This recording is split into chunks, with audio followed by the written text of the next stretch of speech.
Hey guys, welcome back to the channel. Thought we'd do a little bit of hands-free full self-driving on our way over to the store in Schaghticoke, and let's let the car do its thing and see how it works out. I've been using this free trial of FSD. It's the latest version of the free trial. It's 12.5.6.3, and other than, I showed a couple bugs, a couple let's call them highway features on some roads locally that it doesn't particularly care for, the most prominent of which is a certain overpass that when you go under it, you can check out that video where the car, for lack of a better term, freaks out when it goes under quite a very large overpass that has several lanes going over the car, and it just makes full self-driving completely disengage. Not only that, it's like it crashes the software and makes the display for full self-driving, the visualization, go away completely. So it's definitely some kind of software bug that, I did send a report on that, so I'm sure that combined with others, they'll eventually get that taken care of. But there it's going around that car very nicely there. So this is going to be mostly, this is kind of a mix. It's going to be some city going through town here in downtown Saratoga Springs. And then as we continue out of Saratoga, it'll be state highway. Or I'm sorry, that's a US highway. That's US 9. And so it will get up to a 55 mile an hour speed limit there, but just for a short time, just for a mile or two. And then we'll be cutting over onto some state and county roads on our way over to the grocery store in Schaghticoke. And I gotta say, overall, it's been working really well. Like I indicated before, this is not something that I would care to use yet with a Uber or Lyft paying passenger. Now here it is making a nice pause there for pedestrians, which is good.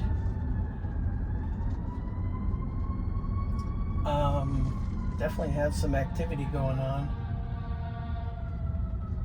but none of the emergency vehicles. There is an emergency vehicle coming our way, so I'm going to disengage. Sorry.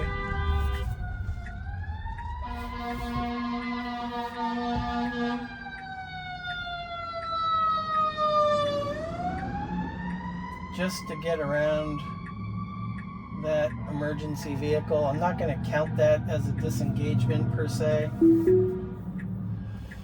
because I didn't want the car to have to worry about what it was going to do with the fire truck behind us. So that does not really count as a disengagement, I would say, because that is not something it's designed to have to deal with quite yet. It is supposed to slow down and pull over when it sees that, but that's usually when it's coming at, oncoming. And so just to make sure that we didn't have an issue and get caught in that lane, I decided to move the car over. But I can't blame FSD for that. So I'd still like this. I think technically we'd like to get this to count as a zero disengagement and be able to put that on. What I'm looking for, as long as the car is handling normal scenarios, in an unobstructed manner, then that's when we'll give it the all clear for 0 disengagements. Okay, let that truck go nicely. This is where 2 lanes converge into one immediately after that red light. And we do need to stop here. I'd like to see it do a little more gradual of a slowdown there, knowing that the red light was there, that it should slow down a little quicker.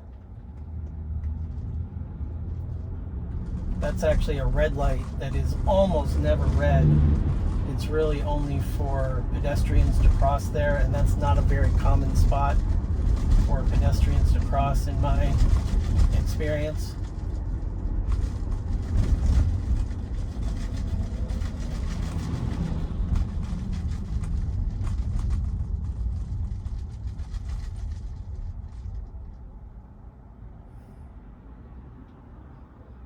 But overall, you know, is this a feature that's worth $99 a month? I suppose, you know, people could definitely make that case. I could see where people would think that for, hey, $99 a month, I've got almost the equivalent of a private chauffeur that will take me pretty much anywhere I want to go. And all I have to do is supervise it to make sure that it's not making any bad decisions or rash judgments, you know. It is a lot of fun. To me, it still has an air of a little too much party trick, although there's no question that this version, these last few versions of full self-driving, are just so much better than the last time I used it, which was almost a year ago, soon after we got this car. As a reminder, this is a 2024 Model Y long-range all-wheel drive, and we got this the first week of February 2024. It is now November. It is Monday the 25th, just a few days before Thanksgiving. And in that amount of time, we now have 48,322 miles. So we're definitely racking on the miles, but that's, you know, definitely one of the reasons we wanted an electric car. When you put on the miles, you really cannot get less expensive per mile, especially when you include fuel and maintenance, or almost lack thereof, on an electric car. You really just have tire rotations and new tires when needed. I did just order a set of winter tires. I got the winter and tire and wheel package directly from Tesla. The reason I wanted to go with that is I wanted a set that I could just bolt on and take off whenever I want.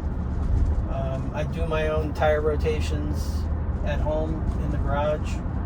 I don't have a lift, but I do have a jack, and I do have a spare tire left over from our Model 3.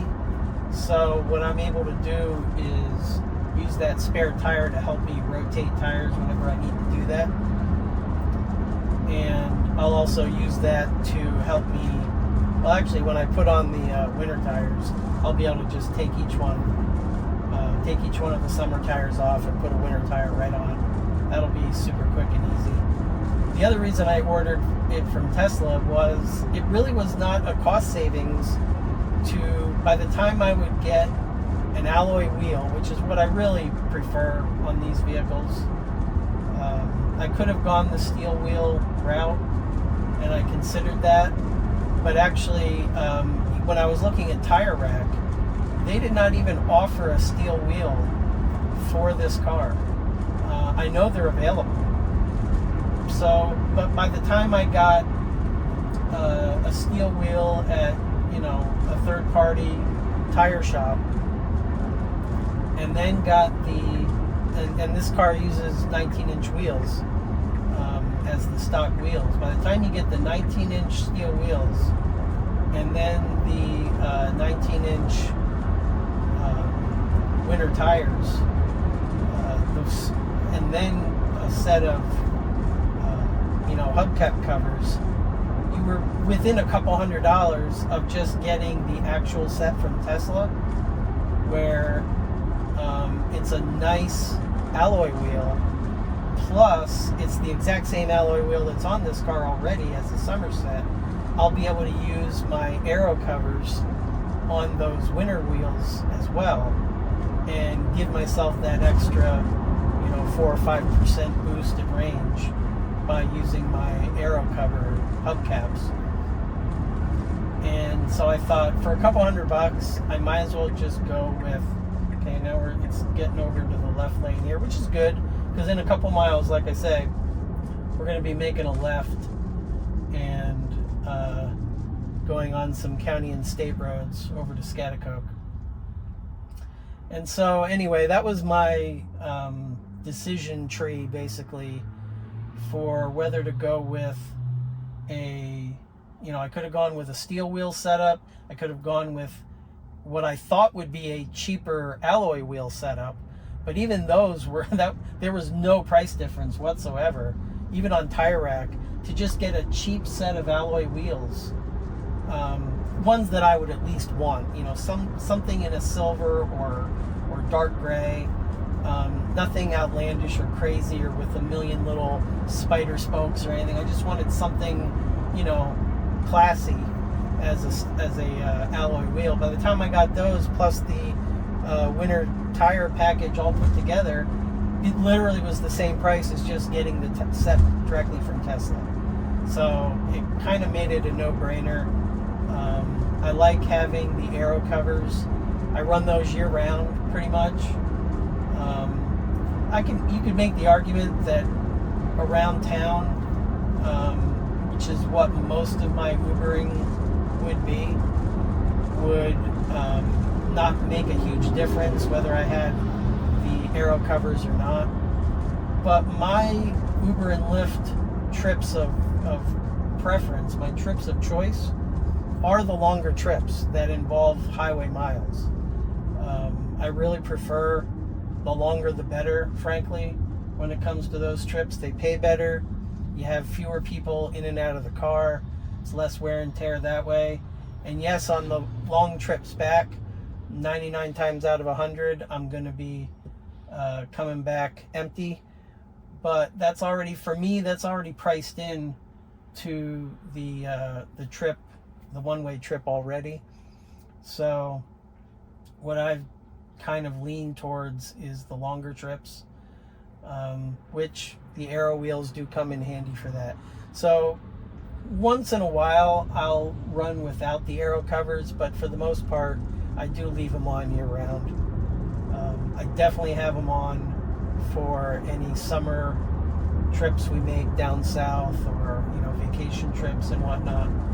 So rather than pull them on and off all the time, which risks scraping your paint on the wheels, I leave them on for the most part to gain that extra efficiency.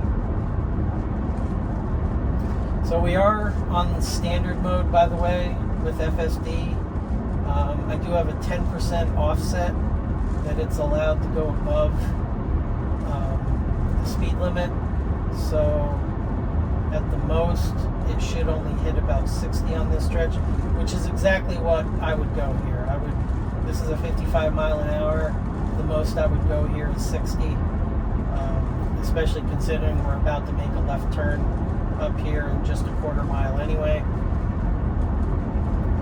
But I have to say, I really do like the visualization. That the visualization is definitely better than it was a couple years ago. It definitely picks out a lot of objects that it did not used to pick out, and boy is it good at picking out cars that are pretty far off of the current road path. Now there it slowed down nicely, but a little quicker than probably what it had to. And now we'll just stop for this red light, which was the right thing to do. It didn't need to blow through that yellow light there. I really love this overhead view it gives, and how it's able to change perspectives like that to give you a lay of the land for the intersection when it comes to a stop. There's just so many improvements, and I can see, it really is just a matter of time. I can't imagine how much better it's going to be even a year from now, 6 months from now. I'd like to see it. Now, got the green arrow there. Yep, it's making a nice judgment turn there.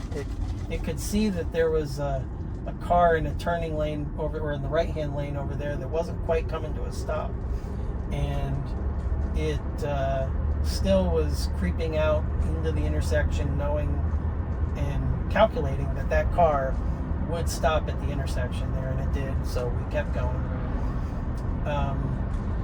So I can see where FSD is just so much better than what it was even a year ago.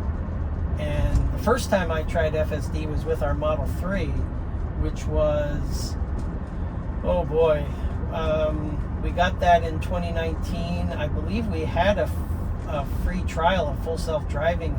It wasn't long after we got that. It was maybe in 2020, I think. There was a full trial a free trial back then, and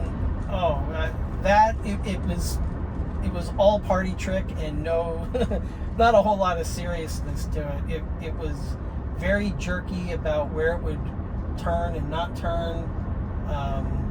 It was not good at all with acceleration and deceleration distances, and where it has really smoothed itself out in these later versions now. It's just worlds ahead of where it was before, and it's definitely usable. There's no question that this is at a point where this comes in handy for people, where they, not that they can't pay attention, they still do, but they also don't have to have white knuckles on the steering wheel either.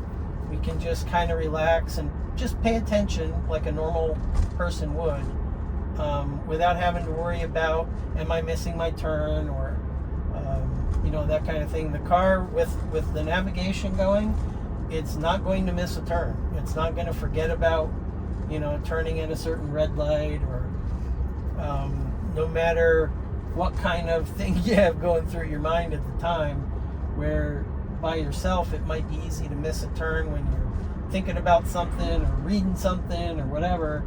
Here, it's going to make those turns for you, and that's worth a little something.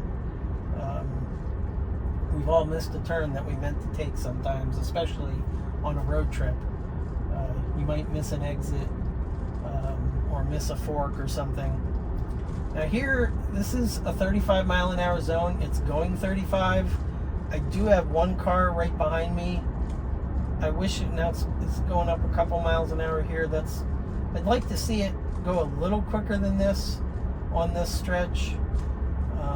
This would be part of the city stack. It is telling me it's going to go 38 max, which is basically the 10% over on this, if that 10% applies to both the city stack and the highway stack.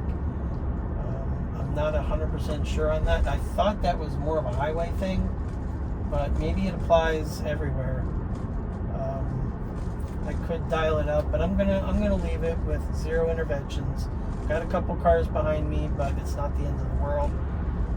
And once we turn right here, I believe the speed limit does increase at one point to 40 or 45 miles an hour, and so we should be able to lead these cars a little more quickly. And it made that turn. It could have taken that turn, cutting the corner a little bit, but that's fine. It did well. And other than the emergency vehicles going by that I wanted to make sure we were giving them a wide berth, Yeah, now it's 45 mile an hour zone. So I'd like to see it speed up some. Other than those emergency vehicles, it really has been error-free and definitely input-free. I have not touched the brake or the accelerator. I'd like to give it a few more miles an hour here, but I'm going to resist. I'm going to let it do its thing. And I do have a few cars behind me, but this is a normal route where a lot of people will be pulling off left and right into various housing developments. And so I'm going to make an educated guess that some of these people behind me are going to be turning off soon anyway. So I'm not really holding them up, just going a couple miles an hour slower than I ordinarily would.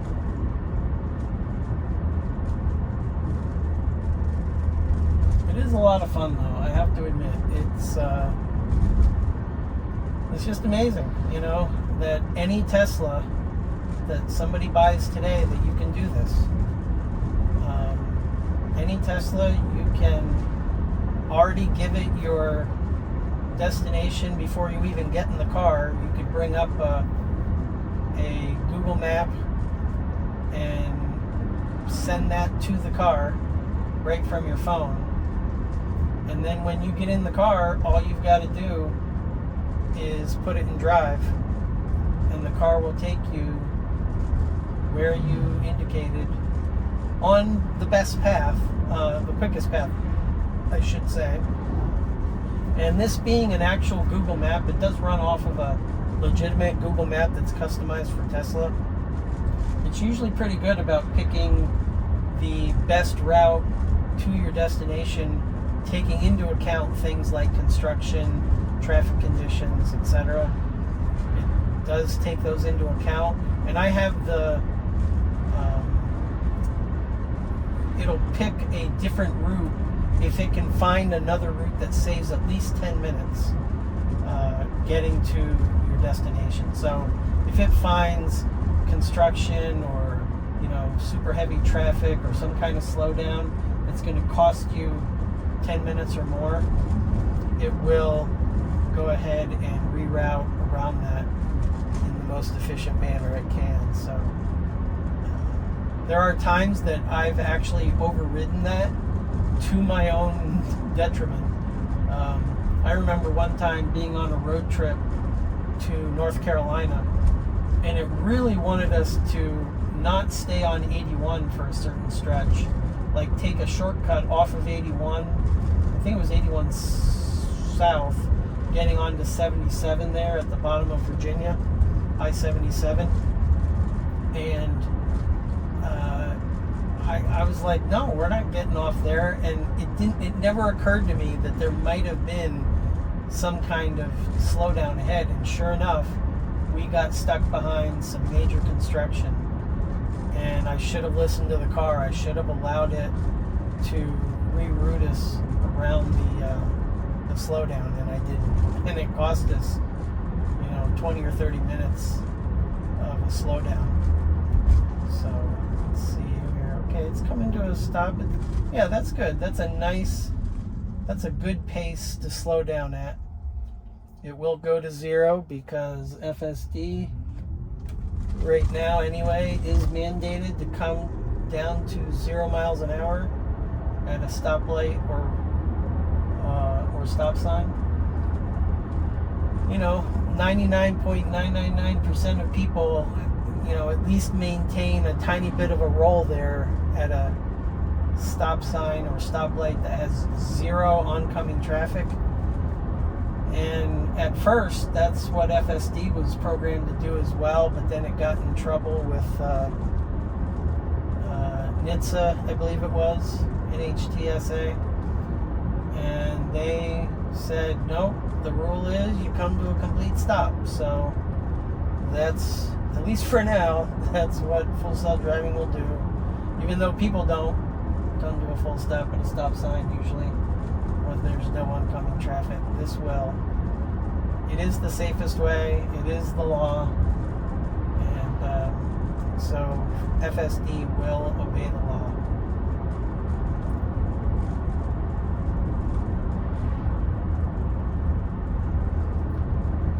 this is something where, once people use FSD or even autopilot for that matter, I have zero qualms about it following the lines. Absolutely zero. It will stay 100% in the middle of these lanes until I tell it otherwise, or until FSD says otherwise. So I got to be honest, on these straightaways or curving roads, I am not at all trying to take over in case it goes over a line. It's not going to go over a line. That's just not in its programming. What it will do sometimes is it might slow down a little more than we would like, or than we might do with a human driver. But of course, that's what you want. If anything, you want it to be a little cautious, and that's what it is. It is definitely not. It does not take risks. It does not play what if. It will only drive confidently in the area that it's designed to. Now we've got some construction here. We'll see how it handles coming through these cones. I don't know if this goes to one lane or not, but it does look like it's late enough in the day that might have been an area with one lane, but now they have stopped work for the day. Looks like their machinery is off to the side, and so we didn't have to worry about any kind of lane crossings there or anything. I'm sure the car would have handled it well. I've gone through construction zones like that with one lane where you have the flagger with the stop sign and the slow down sign, and it handles that. Because this is not looking at mapped roads and only stopping where the map told it to stop. This is all the time looking for a stop sign that a construction person might be holding. And it will absolutely stop at any of those portable construction stop signs and stoplights. Because this is adaptive. This is reading the road as it goes, and is not limited to pre-mapped highways or GPS type zones or anything. As long as it has clear lane markings and clear directional markings, it will absolutely follow those to the best of its ability.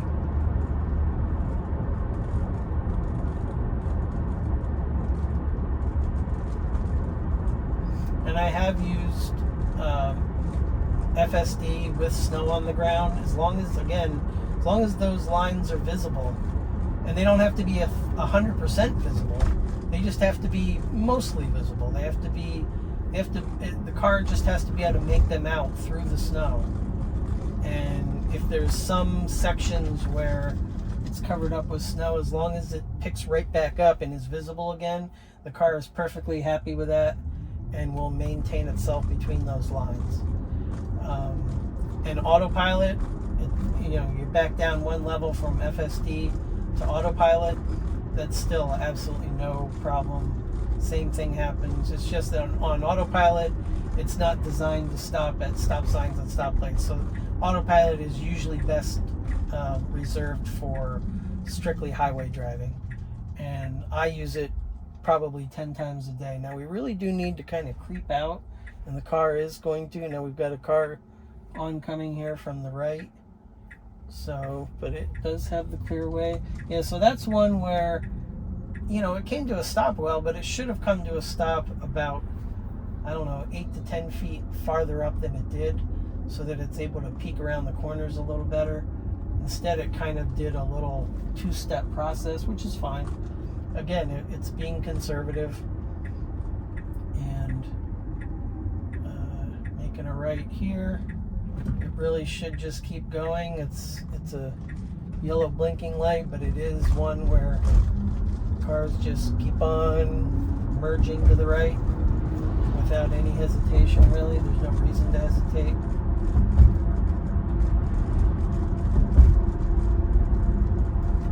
Beautiful fall evening. It's a little coolish here in upstate New York. It's 40 degrees right now at about 4 o'clock in the afternoon. But overall, pretty nice. There's hardly a cloud in the sky, at least here to the looking east and north. Over to the west and the south, there are some high, I think they'd be called cirrus clouds. But beautiful day today. There was plenty of sunshine, a little bit of wind, so it was a little chilly today, but otherwise a beautiful fall day.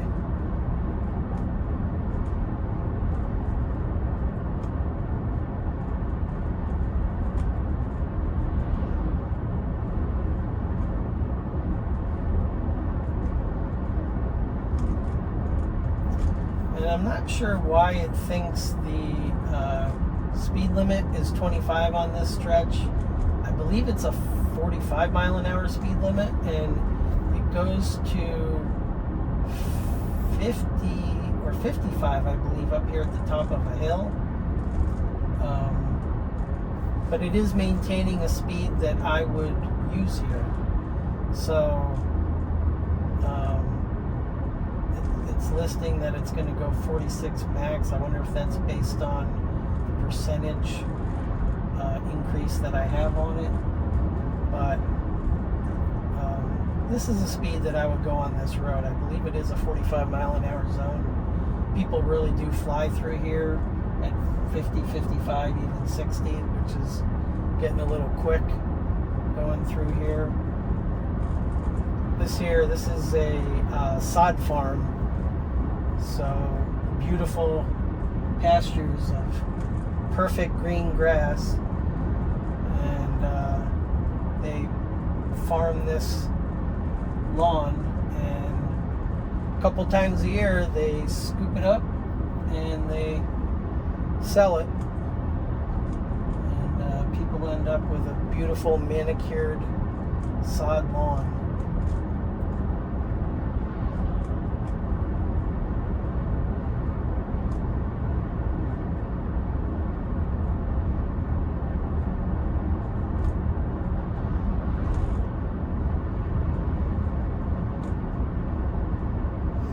So technically, this full self-driving free trial ended yesterday, the 24th.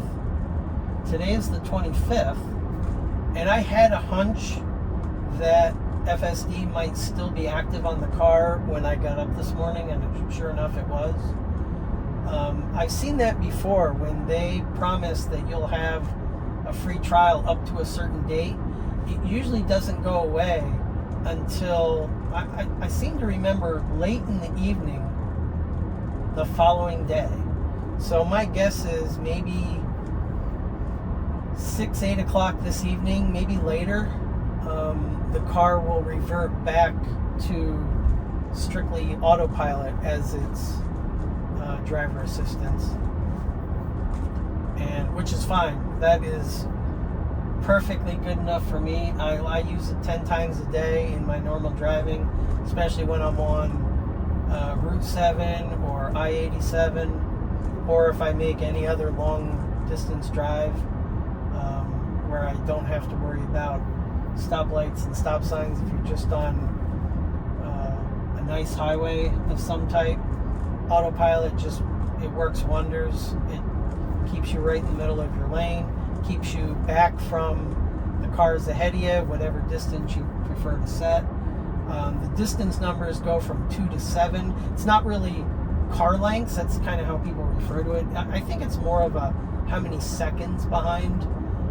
It's something like that, but I keep it on 5. It's kind of a nice happy medium. It's not too far back from the cars ahead, but you're also not riding right on the tail of anybody, and it gives the car plenty of time to react, to slow down if anything were to happen up front. And I use that so often, especially on the long road trips. It's just, and it autopilot did not come with our 2019 Model 3 when we bought it.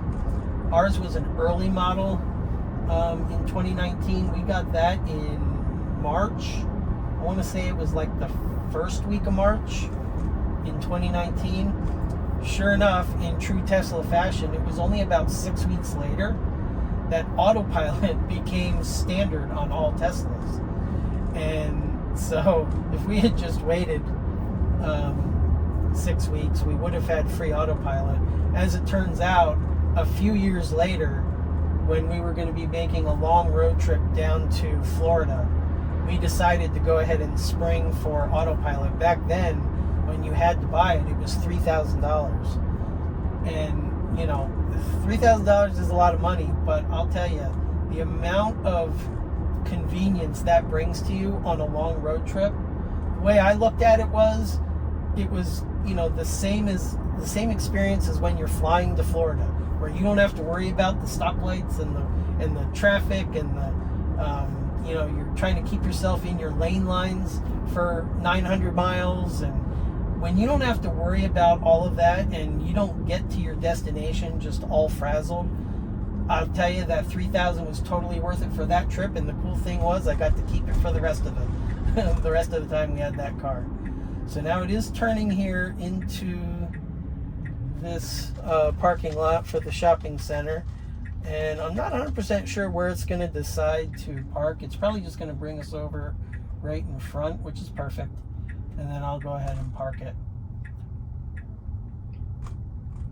And but autopilot just is so great that I might miss the full self-driving a little bit, but only a little bit. It's it really is something that's great. But yeah, I'm gonna go ahead and take over because I'm not sure exactly where it wants to go, and I'll just go ahead and park it. So there you go, guys. There was a zero intervention drive from Saratoga Springs, New York, over here to Schaghticoke. I'll let you folks look up how you spell it, or maybe you're able to guess. Put in the comments how you think you spell it, and then go ahead and look it up. Thanks a lot for watching. I hope you enjoyed it. Keep your wheels below you. Keep on tripping. We'll see you in the next one.